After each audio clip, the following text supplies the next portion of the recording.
Hello mga kainday, ayan, nandito po tayo sa ating mga kaibigan dahil tayo nagbitbit ng merienda.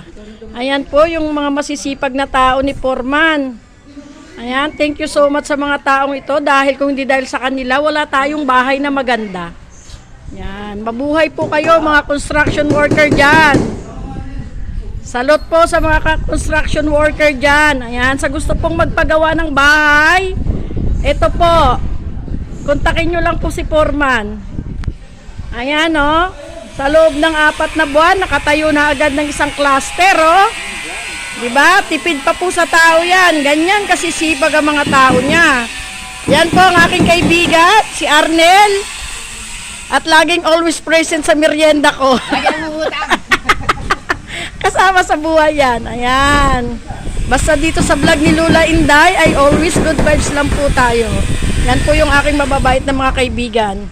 Ang masugid kong mga taga-subaybay ng aking munting tindahan. Yan. Thank you so much mga kainday. Basta lagi lang natin tatandaan, huwag tayong nangingialam sa buhay ng may buhay.